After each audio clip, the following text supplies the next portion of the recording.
Hello everyone. So today our next video हम लोगों ने जो प्रीवियस वीडियोस में हम लोगों ने यहाँ तक पढ़ लिया था बेसिकली रिसोर्स प्लानिंग के बारे में। और रिसोर्स प्लानिंग में आपने बहुत सारी चीजें पढ़ी और उसमें रिसोर्स प्लानिंग इन इंडिया उसके 3 एस्पेक्ट थे वो मैंने बताया, तो उसको आपने अच्छे से आई थिंक पढ़ा होगा दोबारा, है ना। अब हम लोग देखेंगे उसके बाद रिसोर्स कंजर्वेशन ऑफ रिसोर्सेज। सो अब जैसे देखिए रिसोर्स एक बहुत इंपॉर्टेंट चीज है ना। रिसोर्स के बिना we can not survive in our planet. अपने प्लैनेट पे आप सर्वाइव नहीं कर सकते, है ना। अगर रिसोर्स की बात करें तो जो नेचुरल रिसोर्सेज है लाइक प्लांट है, वाटर है ना, योर लैंड, ये सभी क्या है, नेचुरल रिसोर्सेज है। और इन नेचुरल रिसोर्सेज के अलावा अगर आप देखेंगे तो जो ह्यूमन रिसोर्सेज हैं वो भी आपके लिए बहुत ज्यादा जरूरी है। यानी कि ह्यूमन रिसोर्सेज नहीं होंगे तब भी आप सर्वाइव नहीं कर पाएंगे। जैसे कि देखा जाए कोई स्कूल है, अगर आपको पढ़ना है, हॉस्पिटल्स नहीं होंगे, बिल्डिंग्स नहीं होंगी, है ना, ये सभी चीजें नहीं होंगी तो बेसिक लाइफ जो है आपकी वो कहीं ना कहीं इफेक्ट हो जाएगी। देखिए उसके बाद हम लोग पढ़ेंगे आज कि उन रिसोर्सेज को कंजर्व कैसे रखना है। ये बहुत इंपॉर्टेंट हो जाता है। रिसोर्स प्लानिंग भी जरूरी है, उसके साथ साथ उन रिसोर्सेज को संरक्षित रखना भी उतना ही ज्यादा इंपॉर्टेंट है। देखेंगे so resources are vital for any development activity. Resource बहुत जरूरी है किसी भी प्रकार की देश में डेवलपमेंट के लिए। Now but irrational consumption and over utilization of resources में lead to the socio economic and environmental problems. लेकिन अब रिसोर्सेज को आप इरेशनल मतलब असीमित तरीके से कंजर्व करके रखेंगे, उसको दबा के रखेंगे, या फिर उसका आप ज्यादा यूज करेंगे तो कहीं ना कहीं वो क्या करेगा, एक सामाजिक और आर्थिक रूप से एनवायरमेंट प्रॉब्लम वो क्रिएट करेगा। Now the overcome these problem resource conservation at various level is important. और इन प्रॉब्लम से ओवरकम होने के लिए यानी कि इनसे छुटकारा पाने के लिए resources conservation at various level is important. तो इन रिसोर्सेज का कंजर्वेशन अलग अलग लेवल्स पे बहुत ज्यादा जरूरी है। This had been the main concern for the leader and thinkers in the past.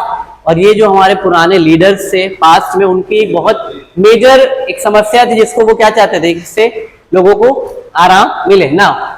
For example, बहुत एक एग्जाम्पल भी है और एक क्वेश्चन भी इससे कई बार पूछा गया। For example, Gandhi ji was very act in voicing his concern about resource conservation in these word. तो जो गांधी जी थे वो इन रिसोर्स कंजर्वेशन के बारे में बहुत ज्यादा चिंतित थे और उन्होंने अपने वर्ड्स में अपनी चिंता को जाहिर भी किया। वो वर्ड्स क्या थे, there is enough for everybody's need and not for anybody's greed. अब देखिए सेंटेंस का मीनिंग क्या है, बहुत अच्छी बात गांधी जी ने कही कि there is enough for everybody's need, यानी कि सबकी जरूरतों के लिए इनफ है, पर्याप्त है, and not for anybody's greed, लेकिन किसी की लालच के लिए नहीं है। यानी कि रिसोर्सेज जो हमारे हैं वो सभी के लिए पर्याप्त है, लेकिन अगर कोई उसे लालचवश ज्यादा यूज करेगा तो फिर वो सही नहीं है ना। He plays the greedy and selfish individual for exploitative nature of modern technology as the root cause of resource depletion in global level। अब उन्होंने क्या किया कि जो भी ग्रीडी और सेल्फिश लोग हैं उसकी वजह से जो मॉडर्न यानी नेचर में जो रिसोर्सेज से कमी है कहीं ना कहीं वो उसका क्या है, एक मुख्य कारण है, उसकी जड़ है। He was against mass production and wanted to replace it with the production by the masses। बहुत इंपॉर्टेंट लाइन है, इसको समझेंगे। He was against mass production यानी कि वो किसके खिलाफ थे, मास प्रोडक्शन, यानी मास मतलब जनता या पीपल, उनके प्रोडक्शन यानी कि मास प्रोडक्शन के खिलाफ थे। And wanted to replace with the production by the masses, है ना। और वो ये चाहते थे कि जो भी प्रोडक्शन है वो किसके द्वारा किया जाए, आम जनता के द्वारा किया जाए, यानी कि सिर्फ जनता उसका यूज ही ना करे, क्या करे, उसको प्रोडक्ट करने की भी कोशिश करे। तो ये गांधी जी के वर्ड से कई बार क्वेश्चन पूछा जाता है कि जो वर्ड्स हैं यानी कि दीज आर इनफ इनफ, ये किसके द्वारा कहे गए, तो your answer will be Gandhi ji. Okay ना। अब देखिए इसमें एक बहुत फैक्ट चीज लिखी हुई है, इसको भी समझ लेंगे क्या है।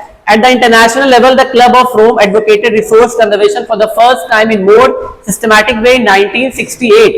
अब देखिए अभी हम लोगों ने इससे पहले भी एक री डी जेनेरियो का एक समिट पढ़ा था जो कि हुआ था जून, जो कब हुआ था बच्चों, जो हुआ था जून 1992 में। अब देखिए उसके बाद एक और जो club of at the international level, the club of Rome advocated resource conservation for the first time in the more systematic way in 1968। अब देखिए जो इंटरनेशनल लेवल पे क्लब ऑफ रोम ने उसने क्या किया, रिसोर्स कंजर्वेशन को एक सिस्टमैटिक वे में रिप्रेजेंट किया। कब, इन 1968 में। Subsequently in 1974 Gandhian philosophy was once again presented by Schumacher in his book small is beautiful. ठीक है, इसके बाद अगला जो सम्मेलन हुआ यानी अगला जो जो रिसोर्स प्लानिंग के लिए जो सेमिनार था वो क्या था, वो 1974 में हुआ, जो गांधी जी की फिलॉसफी के आधार पे था।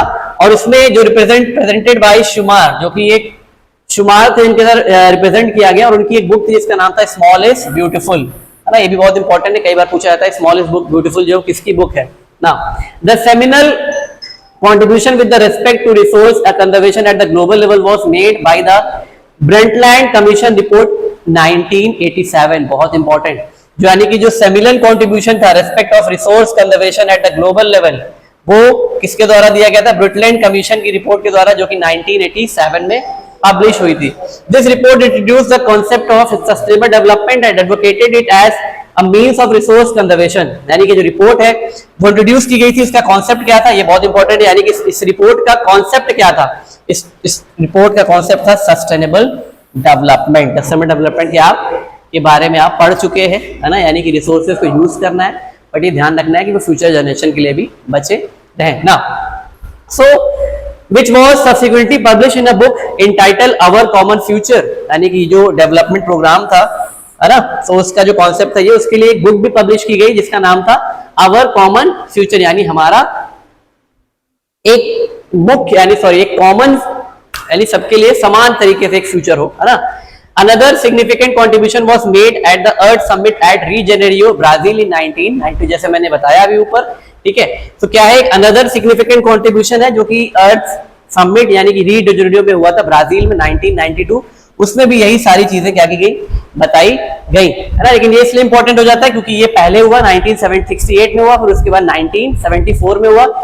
और भी कई चीजें इंपॉर्टेंट है इसमें शुमार, उसमें एक बुक थी स्मॉल इज ब्यूटीफुल, है ना, इसमें कमीशन ब्रुटलैंड कमीशन रिपोर्ट 1987, और जो ये प्रोग्राम था रिपोर्ट था उसका कॉन्सेप्ट क्या था, सस्टेनेबल डेवलपमेंट, ये भी बहुत इंपॉर्टेंट है। और इसमें एक बुक पब्लिश हुई जिसका नाम था अवर कॉमन फ्यूचर। तो ये आपके लिए इतना इंपॉर्टेंट है, बाकी का नेक्स्ट वीडियो में हम लोग देखेंगे। शायद उम्मीद है कि आप लोग इस वीडियो से बहुत चीजें समझ पाए होंगे। Thank you everyone.